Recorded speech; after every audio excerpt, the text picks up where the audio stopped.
देखिएगा, आज का टॉपिक है भारत की मिट्टी।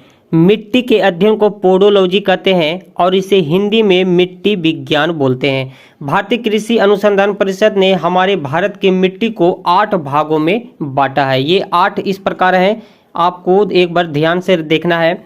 जलोढ़ मिट्टी, काली मिट्टी, लाल मिट्टी, लैटेराइट मिट्टी, मरुस्थलीय मिट्टी, क्षारीय मिट्टी, जैव मिट्टी और एक लास्ट में है वन्य मिट्टी। लेकिन एग्जाम में जो क्वेश्चन पूछे जाते हैं ये जलोढ़ मिट्टी, काली मिट्टी, लाल मिट्टी और लेटेराइट मिट्टी से ही क्वेश्चन पूछा जाता है। यानी कि आपको जो पढ़ने लायक है ये 4 है। बाकी ये आपके नीचे जो दिख रहा है मरुस्थलीय, क्षारीय, आपको इसको पढ़ना नहीं है, बस आपको एक नज़र में आपको ध्यान रखना है कि भारत में 8 प्रकार की मिट्टी पाई जाती है। तो बारी बारी से हम लोग देखेंगे। पहला है जलोढ़ मिट्टी। जलोढ़ मिट्टी हमारे पूरे भारत में 24% हिस्सों में पाया जाता है। हमारा भारत का टोटल एरिया में ये मात्र 24% हिस्सों में जलोढ़ मिट्टी पाया जाता है और यह भारत की सर्वाधिक महत्वपूर्ण मिट्टी है। ये महत्वपूर्ण क्यों है? क्योंकि इसमें उर्वरता अच्छी तरह से होती है, खेती अच्छी तरह से हम लोग कर पाते हैं।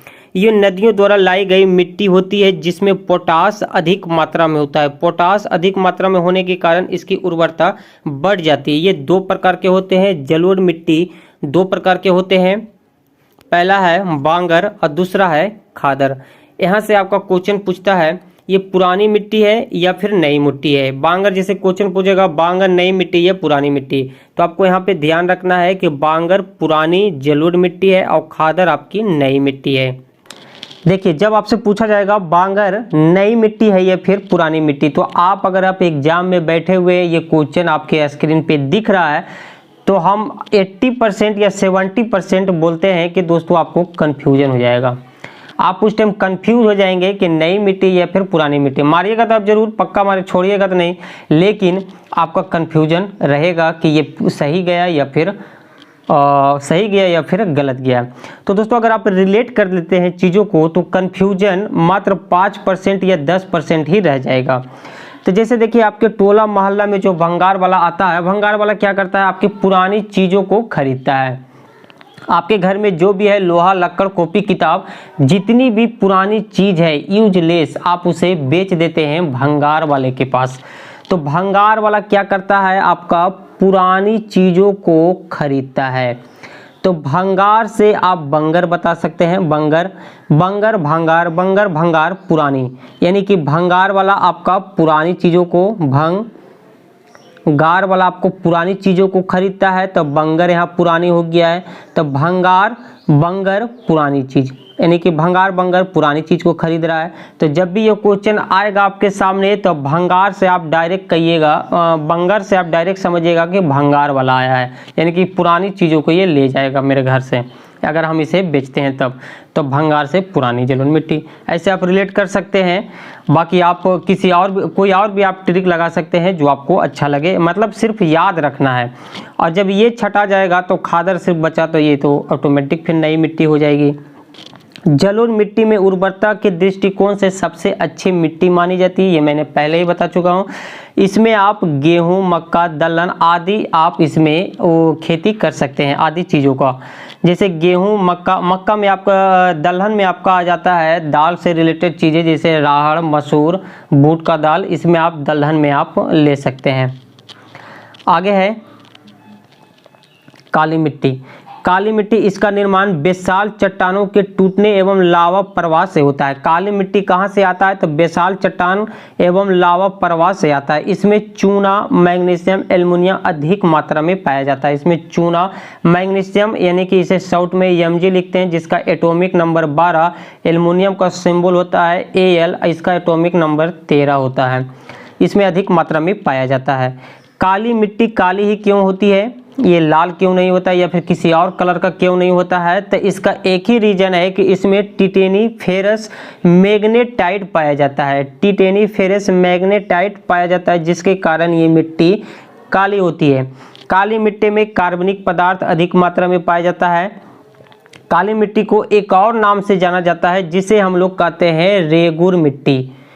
काली मिट्टी को रेगुर मिट्टी भी कहा जाता है।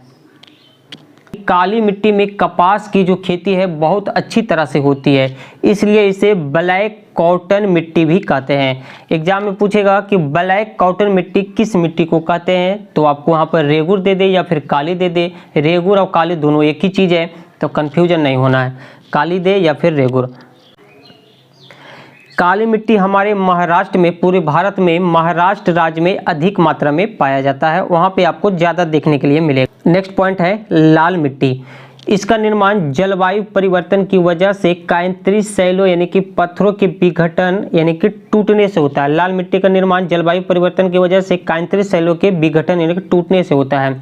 लाल मिट्टी में सिलिका और आयरन ज़्यादा मात्रा में, अधिक मात्रा में पाया जाता है। ये लाल मिट्टी होता है आयरन ऑक्साइड के कारण ये लाल दिखता है।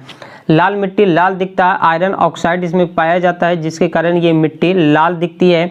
इसमें आप लाल मिट्टी में थोड़ा सा अगर पानी आप मिला दें या फिर पानी की ये सतह पे जाएगा तो हल्का सा ये पीला दिखाई देता है।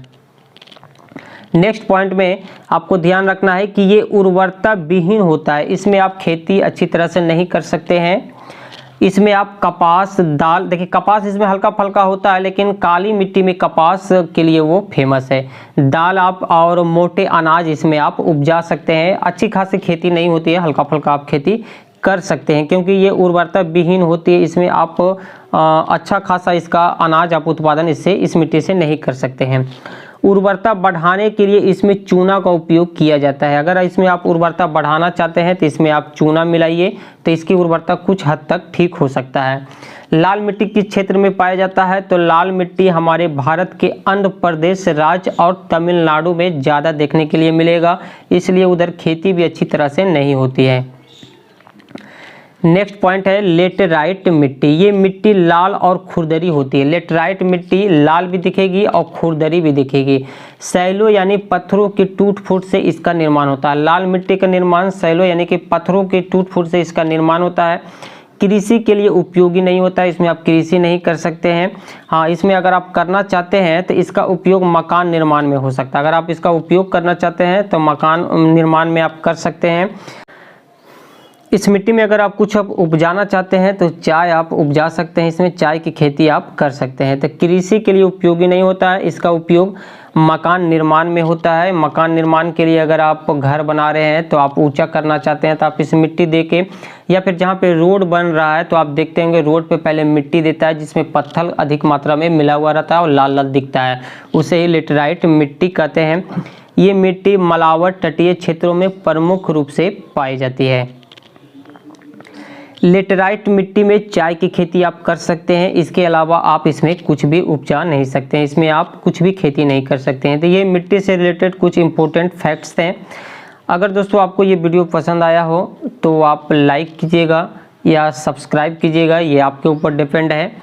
और अगर आप इससे रिलेटेड आप क्वेश्चन को देखना चाहते हैं तो आप कमेंट कीजिएगा, तो मिट्टी से रिलेटेड जितनी भी क्वेश्चन बनता है एग्जाम में वो भी हम आपको करवा देंगे।